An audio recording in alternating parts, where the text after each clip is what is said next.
चीन दुनिया का ऐसा देश जिसे अपने पड़ोसियों से कभी नहीं बनता, क्योंकि यह देश विस्तार नीति के दम पर चला आ रहा है। जहां ईमानदारी विश्वास केवल मोह माया माना जाता है, वहीं हमारा देश भारत जहां ईमानदारी विश्वास और शांति की पूजा होती है। तो दोस्तों, आज की इस वीडियो में हम 1962 की भारत चीन के युद्ध के बारे में जानेंगे। तो चलिए वीडियो को स्टार्ट करते हैं। चीनी सेना 20 अक्टूबर 1962 को लद्दाख में और मैक-मोहन रेखा के पार एक साथ हमला शुरू किया। चीनी सेना दोनों मोर्चे में भारतीय बलों पर उन्नत साबित हुई और पश्चिमी क्षेत्र में चुशुल, रेजांगला एवं पूर्व में तवांग पर अवैध कब्जा कर लिया। चीन ने 20 नवंबर 1962 को युद्ध विराम की घोषणा कर दी और साथ ही विवादित दो क्षेत्रों में से एक से अपनी वापसी की घोषणा। हालांकि अक्साई चीन से भारतीय पोस्ट और गश्ती दल हटा दिए गए थे, जो संघर्ष के अंत के बाद प्रत्यक्ष रूप से चीनी नियंत्रण में चला गया। भारत चीन युद्ध कठोर परिस्थिति में हुई। इस युद्ध में ज्यादातर लड़ाई 4250 मीटर से ऊंचाई पर हुई थी। इस युद्ध में भारत चीन द्वारा नौसेना या वायुसेना का उपयोग नहीं किया गया था। चीन और भारत के बीच एक लंबी सीमा है, जो नेपाल और भूटान के द्वारा 3 अनुभागों में फैला हुआ है। यह सीमा हिमालय पर्वतों से लगी हुई है, जो बर्मा एवं आधुनिक पाकिस्तान तक फैली है। इस सीमा पर कई विवादित क्षेत्र अवस्थित हैं। पश्चिमी क्षेत्र है जो स्विट्जरलैंड के आकार का है। यह क्षेत्र चीनी स्वायत्त क्षेत्र जीजियांग और तिब्बत के बीच स्थित है, जिसे 1965 में चीन ने स्वायत्त क्षेत्र घोषित किया था। पूर्वी सीमा पर बर्मा और भूटान के बीच वर्तमान भारतीय राज्य अरुणाचल प्रदेश स्थित है। 1962 के संघर्ष में इन क्षेत्रों में चीनी सैनिक आ गए थे। ज्यादातर लड़ाई ऊंचाई वाला जगह पर हुई थी। अक्साई चीन क्षेत्र समुद्र तल से लगभग 5000 मीटर ऊंची है और अरुणाचल प्रदेश एक ऐसा पहाड़ी जगह है जहां की कई चोटियां 7000 से भी ऊंची है।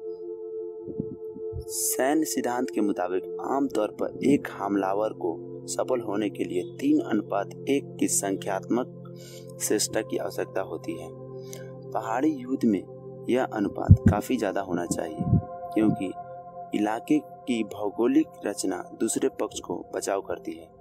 चीन इस इलाके का लाभ उठाने में सक्षम था और चीनी सेना का उच्चतम चोटी पर कब्जा था। दोनों पक्षों को ऊंचाई और ठंड की स्थिति में सैन्य और अन्य लॉजिस्टिक कार्यों में कठिनाई का सामना करना पड़ रहा था। दोनों देश के सैनिक जमा देने वाली ठंड में मारे जा रहे थे। चीन के सरकारी सैन्य इतिहास के अनुसार इस युद्ध से चीन ने अपने पश्चिमी सेक्टर की सीमा की रक्षा की नीति के लक्ष्य को हासिल किया था, क्योंकि चीन ने अक्साई चीन का वास्तविक नियंत्रण बना रखा था। युद्ध के बाद भारत ने फॉरवर्ड नीति को त्याग दिया और वास्तविक नियंत्रण रेखा वास्तविक सीमा में परिवर्तित हो गई। जेम्स केल्विन के अनुसार भले ही चीन एक सैन्य विजय पा ली थी, परंतु उसने अपनी अंतर्राष्ट्रीय छवि को काफी नुकसान पहुंचाया है।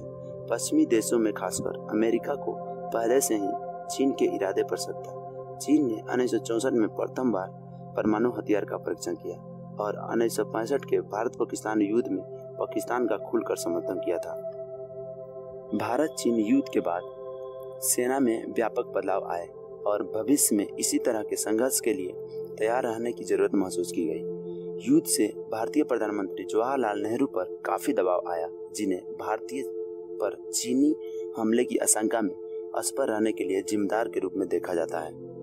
13 अक्टूबर 1962 को श्रीलंका जाते हुए नेहरू ने चेन्नई में मीडिया को बयान दिया कि उन्होंने सेना को आदेश दिया है कि वह चीनियों को भारतीय सीमा से निकाल फेंके। नेहरू के इस बयान से सैनिक हेडक्वार्टर हक्का बक्का रह गया।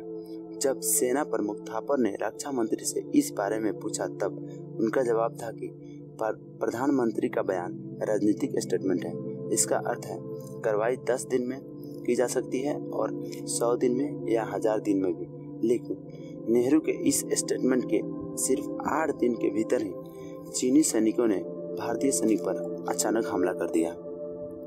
लेकिन जब आज यह कहा जाता है कि 62 का नहीं 2020 का भारत है, तो इस बात में दम है। पिछले कुछ दिनों से कभी चीन के हेलीकॉप्टर आते हैं तो कभी उसके सैनिक पैंगोत्सो झील में गिरफ्तारी कर जाते हैं।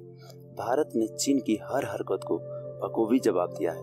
यही कारण है कि चीनी राष्ट्रपति शी जिनपिंग ने अपने सेना को युद्ध की तैयारी तेज करने के लिए कहा था, लेकिन 24 घंटे के बाद ही दूसरा बयान चीन के विदेश मंत्रालय से आता है, जिसमें कहा जाता है कि भारत के साथ सीमा पर हालात स्थिर हैं और काबू में है। दोनों देश के पास बातचीत कर मुद्दों को हल करने के माध्यम मौजूद है। तीसरा बयान भारत में चीन के राजदूत का आया। उन्होंने कहा कि दोनों देश कोरोना से लड़ रहे हैं, इस वक्त रिश्ता को मजबूत करने की जरूरी है। इन बयानों से यही समझा जा सकता है कि चीन अब बातचीत के टेबल पर आना चाहता है। कुल मिलाकर कहे तो चीन को अच्छी तरह से अंदाजा लग गया है कि भारत सामरिक ही नहीं कूटनीतिक मामले में भी चीन पर भारी पड़ सकता है। यानी चीन से निपटने के लिए भारत हर मोर्चे पर खड़ा है। तो कैसा लगा ये हमारा वीडियो? अगर अच्छा लगा तो लाइक सब्सक्राइब जरूर करें।